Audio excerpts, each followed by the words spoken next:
నీ మనస్సే నాకు కావాలి, నేను వసించేది నీతోనే, నీలోనే అని దేవుడు అంటున్నాడు. అలాంటి నీ దేహమును వ్యభిచారములకు లొంగకుండా, కామ క్రోధ మదమాత్సర్యాలకు లోపరచకుండా, విపరీతమైనటువంటి ఆహారపు అలవాట్లకు లోనవ్వకుండా, వ్యసనాలకు బారిన పడకుండా దేవుని పరిశుద్ధముగా అర్పించు. నువ్వు ఎన్నెన్నో సంపాదించి ఏదేదో సాధించి దేవుడిచ్చిన పరిశుద్ధతను కోల్పోతే, ఆ పరిశుద్ధతకు బదులుగా నీ ఆత్మకు బదులుగా ఏమి ఇవ్వగలుగుతావు? ఏమిస్తావు?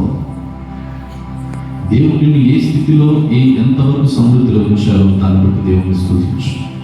దేవుడు అంటున్నాడు, ఈ సమయంలో నీకు అనేక కష్టాలు ఉండొచ్చు, కన్నీరు ఉండొచ్చు, అనారోగ్యం ఉండొచ్చు, శ్రమలు ఉండొచ్చు, అపార్థాలు ఉండొచ్చు నీ కుటుంబంలో. కానీ అవేమీ కూడా నా శక్తి ముందు నిలవజాలము అని ప్రభు నీకు వాగ్దానం ఇస్తున్నాడు. ఆకాశ పక్షులు చూడు, అవి విత్తవు, నాటవు, కోయవు, శ్రమించవు, కానీ దేవుడు వారికి కావాల్సినటువంటి అనుదిన ఆహారం ఇస్తాడు. ఇజ్రాయేలు ప్రజలు ఎడారిలో ఆకలితో పీడించబడుతున్నప్పుడు మన్నా అనేటువంటి అద్భుతమైన ఆహారం ఆకాశం నుంచి కురిపించిన దేవుడు నీ దేవుడు. నిన్ను ఒంటరిగా వదిలేస్తాడా? వదిలేసు. క్షణికమైన క్షణభంగురమైన ఆనందం కోసం దేవుడిచ్చిన వరప్రసాదాలను కోల్పోవద్దు. ఇప్పుడు ఈ సమయంలో అబ్రహామును విశ్వాసము పరీక్షించిన దేవుడు నీ విశ్వాసాన్ని కూడా అనేక పర్యాలు పరీక్షించాడు. ఆస్తిపాస్తుల రూపంలో, తిండి రూపంలో, శరీర సుఖాల రూపంలో, అనేక రూపాల్లో నీ విశ్వాసం పరీక్షించబడి ఉంది. బిడ్డ, ఆత్మ నిగ్రహాన్ని కలిగి ఉండు.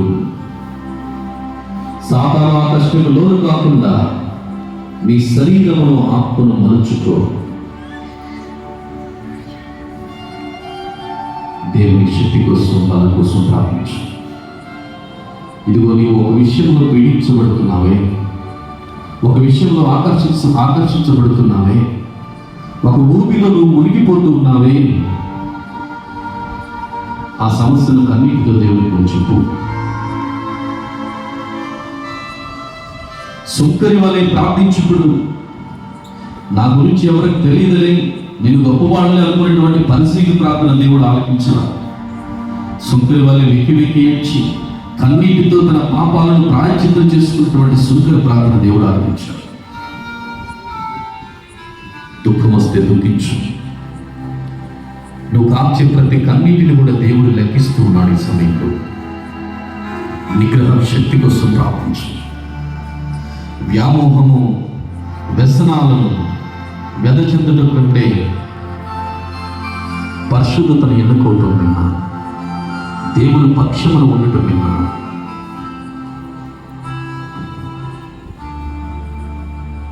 అందరూ లేచి నిలబడి ప్రార్థన చేద్దాం. ప్రియమైన బిడ్డ, పరిశుద్ధ వాక్కును ఆలకించినటువంటి మన హృదయాలను, మన మనస్సులను, మన శరీరాలను నూతనీకరించుకోవాలని వినియోగం. మన మనస్సులను బాగు చేసుకోవాలని వినియోగం. మన హృదయాలను బాగు చేసుకోవాలి. ప్రియమైన బిడ్డ, నీ మనస్సు నూతనీకరింపబడాలి. నీ హృదయం నూతనీకరింపబడాలి. నీ మనస్సులో, నీ హృదయంలో కోపం ఉంటే బాగు చేయబడాలి. అసూయ ఉంటే బాగు చేయబడాలి. క్రోధం ఉంటే బాగు చేయబడాలి. స్వార్థం ఉంటే బాగు చేయబడాలి. నూతనీకరించే హృదయమును ఇవ్వు నాకు యేసయ్యా, నూతన హృదయాన్ని నాకు ఇవ్వు యేసయ్యా అని ఈ సమయాన్ని ప్రార్థన చేస్తాను. రెండు చేతులు పైకి లేపి ప్రార్థన చేయి. ఈ పరిశుద్ధ సమయాన్ని దేవునికి సమర్పించి ప్రార్థించు. ప్రియమైన బిడ్డ, రెండు చేతుల పైకి లేపి ప్రార్థన చేయి. ఈ చిన్ని మనస్సుకు శక్తి వసగు యేసయ్యా, నీ కృపను నాకు వసగు యేసయ్యా అని ప్రార్థన చేయి.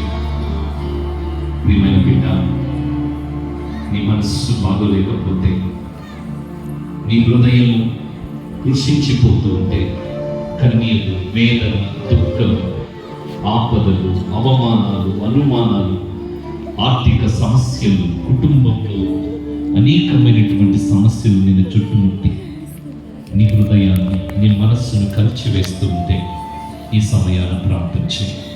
ఈ సమయాన్ని ఈ దివ్య బలి పూజలో మన తరఫున ప్రార్థన చేయడానికి 3 పునీతులు మనతో పాటు ఉన్నారు. మరియ తల్లి మనతో పాటు ఉంది. పాదువాపురి అంతుని వారు మనతో పాటు ఉన్నారు. పునీత చిన్న తెరెసమ్మ గారు మనతో ఉన్నారు. పునీతుల సమేతముగా మనందరము కూడా ప్రార్థన చేయాలి. ఈ 3 యొక్క ప్రార్థన బలం మన కుటుంబాలకు రావాలని ప్రార్థన చేద్దాం. 2 చేతులను పైకి లేపి